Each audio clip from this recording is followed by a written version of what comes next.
hayan visto la fuerza de este pintor, bueno, esta exposición Viladrich, primitivo y perdurable, que por cierto también habrán visto el influjo clarísimo de la pintura flamenca, del Quattrocento italiano, como ha dicho Chus Tudelilla. Estábamos hablando aquí con nuestra compañera, con nuestra invitada, la pintora Ana González, la artitega e ilustradora. Buenas noches. Hola, y ¿qué te tal? ha llamado muchísimo la atención, ¿no?, este artista, ¿no? Sí, sí, tiene un cromatismo intenso y bueno, y luego esa magnificencia del retrato de perfil del Quattrocento italiano es muy llamativa. Pues muy bien, es un personaje que, por cierto, nace en 1887 en Lérida, un año antes que nazca en Zaragoza, perdón, en Codo, en realidad, Benjamín Jarnés. Buenas noches, Elvira Luengo, ¿qué tal? Buenas noches. Vosotras las dos habéis preparado este libro, Cuentos de agua, que publica Las Prensas Universitarias en su colección Larumbe Chicos. ¿Qué te parece si empezamos haciendo un pequeño perfil? ¿Quién es exactamente Jarnés?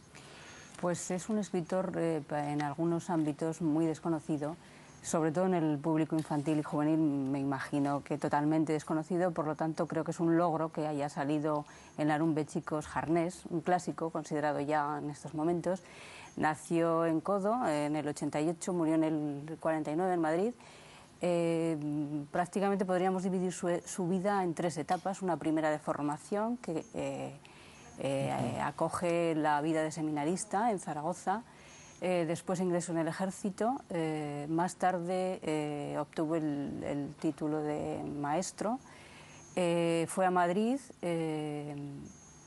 publicó ya a partir de, hacia los años 17 en Aragón, empieza a publicar en la prensa local. En 1924 ya aparece su primera novela y con El profesor inútil, sobre todo en el 26, es cuando logra su éxito.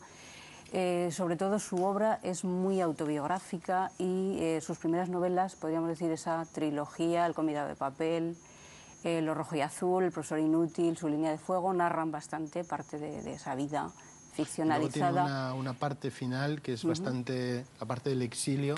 Sí, es cuando, o sea, en el 39 es cuando ya se va a Francia, está en un campo de concentración en Limoges, va a París, después llega a Venezuela y permanece durante 10 años en México, para volver ya a morir en el 49 a España, en una situación pues muy penosa, ¿no? Por cierto, que sus años en México hizo prácticamente de todo. Escribió desde una biografía de Becker, Doble agonía de Becker, escribió bueno, sobre Sor Patrocinio, creo que llegó a escribir prácticamente enciclopedias enteras casi, ¿no? La serie de vidas españolas la escribió del 19, 4 personajes. Esto lo hizo en los años de preguerra, sobre Becker, Sor Patrocinio, Zumalacárregui y Castelar. Y después ya en México escribió otra serie de biografías también amplia, 4 o 5 biografías, incluso Cervantes, de Cervantes también la publicó ahí en el 49. Publicó, o sea, trabajó, dirigió una enciclopedia de literatura general y otra de literatura infantil. Publicó en todos los periódicos más importantes de América, en fin, una labor amplísima.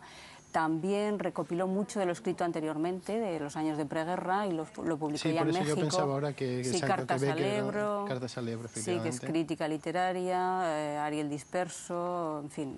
¿Y qué lugar ocupa? Porque bueno, él es un escritor, digamos, de prosa sensorial, un escritor entre lírico y metafísico. De hecho, siempre ha sido considerado como el emblema de la novela lírica en España. Pero ¿qué lugar ocupa en su trayectoria digamos, lo que sería la prosa infantil dirigida a niños?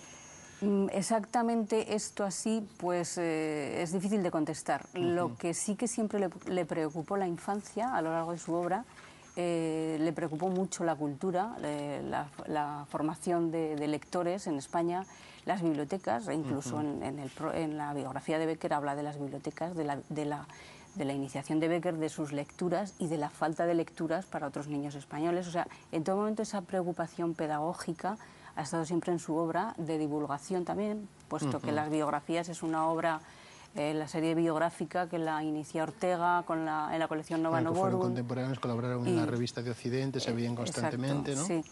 Entonces siempre le preocupó mucho la infancia y de hecho su propia proyección autobiográfica infantil aparece siempre en todos sus escritos, muy escamoteada, muy camuflada, pero aparece. Cuentos infantiles también publicó algunos, pero no directamente. Recuérdanos si te parece, Elvira, un poco lo que hay aquí. Aquí hay 3 piezas. Sí, bueno, la primera que hemos presentado es Ondina. Sí. Siempre en la obra de Harness, es difícil decir, la publicó en la revista Isla, aparece también en El profesor inútil, aparece dispersada en muchas de sus obras porque era su manera de trabajar, sí, literaria, de trabajar. Entonces, este cuento, Ondina, es un cuento maravilloso, podemos decir. La crítica en el 34... Maravilloso en el sentido de género, no de adjetivo. Exacto, en el sentido estrictamente literario, de clasificación de literatura. como cuento popular dentro de la clasificación que sabemos todos que Propp estableció. Entonces, como cuento maravilloso, lo mismo que La niña en venta, que sería el tercero del libro. Bueno, el mejor del libro, que es una adaptación de Pusun Lin, el gran escritor, creo que chino del 17. Del 17, sí, versiona 3 cuentos chinos de este autor, Benjamin Harness. Aquí presentamos La niña en venta. Hay otros 2, que serían La estrella errante y El bibliómano, que también los versionó y hizo su... Y luego hay la segunda pieza, esa que es como su gran homenaje al Jalón, ¿no? Exacto, El río de Marcial, que es un texto, podemos decir que es un cuento lírico, pero también se podría hablar de poema en prosa, pienso yo. Oye, tema... ¿cómo ha sido preparar la edición y trabajar con Ana González Lartitegui? ¿Cómo has visto tus ilustraciones? A mí me gustó mucho la carta de la señora González, entonces le propuse que si le parecía bien ilustrar estos cuentos. Harness es muy complicado, hay mucho surrealismo, mucho inconsciente, muchos planos, muchos niveles de lectura. Entonces, bueno, en la carta de la señora González también aparecen esos planos y, bueno, es una lectura la que ha hecho Ana, pues muy interesante. Ana, ¿qué ha sido un poco cómo te has planteado la ilustración, que ha sido lo más difícil? Porque yo creo que aquí estás, te lo digo ya aquí, mejor que nunca. Bueno, gracias. Bueno, realmente ha sido un trabajo que tenía una dificultad muy grande en casar la disparidad de las 3 historias.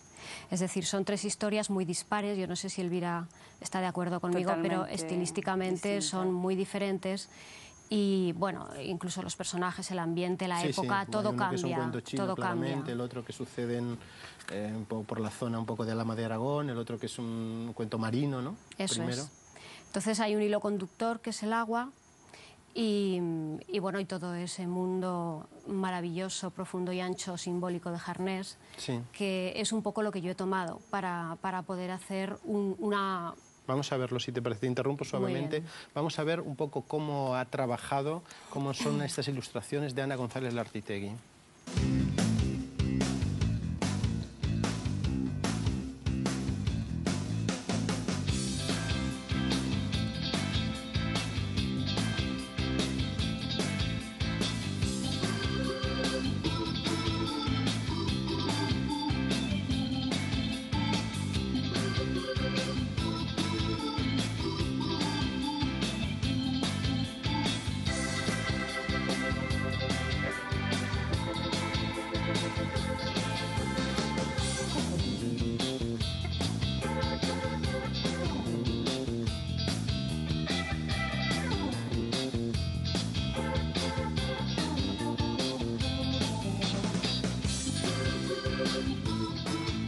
Han quedado realmente preciosos, se ven ahí mucho más luminosos, quizá porque este papel, quizás sea un papel que no. Sí, bueno, ya sabes que a la hora de imprimir pues juegan muchos factores que hay que tener en cuenta, ¿no? La tinta, el papel, el grado de absorción. Entonces haces un tratamiento de imagen y tienes que ser muy cuidadoso con el papel sobre el que vas a imprimir porque si no, pues los colores se pueden disparar, se pueden desdibujar, desenfocar.